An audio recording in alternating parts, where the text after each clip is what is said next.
Averno City. Imagine Miami Vice meets RoboCop, drenched in rain, slick streets gleaming under neon. It's gorgeous to look at, and every wet curb and flickering lamppost sells the 80s vibe in a way few games manage. Yet, behind that neon sheen, crime festers. Gangs scarred the city like broken skeleton keys, and every shift you jump into feels like stitching up a wound that keeps bleeding. But the Precinct isn't about scripted heroics. It drops you as a rookie cop fresh out of the academy, Nick Cordell Jr., son of a legend, bearing the weight of his father's unsolved murder.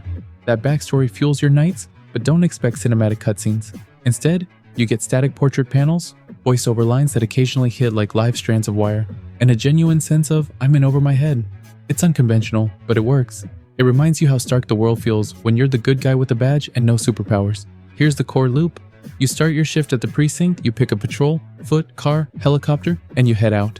Maybe you ticket a hot rod blocking a hydrant, maybe you chase down a graffiti artist, maybe you stumble into a full-blown bank robbery. Everything is procedural. No 2 days are ever identical. And because of that, each small victory lands with a satisfying thunk. The game tests you. It's a blast for the first hours, then you start seeing the seams. The grind of citations, ID checks, breathalyzers, while initially grounding, eventually feels like copy-pasted chores. Delegating to your AI partner helps, but never fully cures the repetition. The driving feels floaty, in that delightful arcadey way. You drift around corners, you nudge escapees into guardrails, you watch them somersault in slow motion. Shootouts are a different matter. The cover system is basic. Pop in, pop out, pew pew, reload, duck. Enemy AI can be stubbornly passive or hilariously aggressive, and when both sides trade 1,000 little hits, your health regenerates in cover while theirs sometimes doesn't, making combat uneven. Still, there's an odd comfort in these scripted skirmishes. They break the routine, and they inject cinematic tension, if only for a moment. The Precinct truly shines in the little moments, the way neon reflections ripple across wet asphalt, the distant siren crescendo as you accelerate toward trouble, the hollow chime of your radio cutting through the night's hush as you're called back in.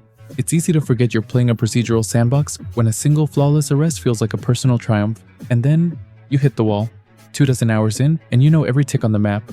The manual you once devoured becomes a footnote. Those small, dynamic surprises give way to familiarity.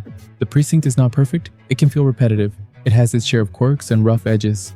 But when it's firing on all cylinders, those neon-soaked nights, the swirl of sirens, the pulse-pounding chases, you'll have moments that few big-budget sandboxes deliver. It nails the feel of being a cop in an 80s action movie. Gritty, flawed, and electrifyingly fun, if only temporarily. For me, this game is a 7.5 out of 10.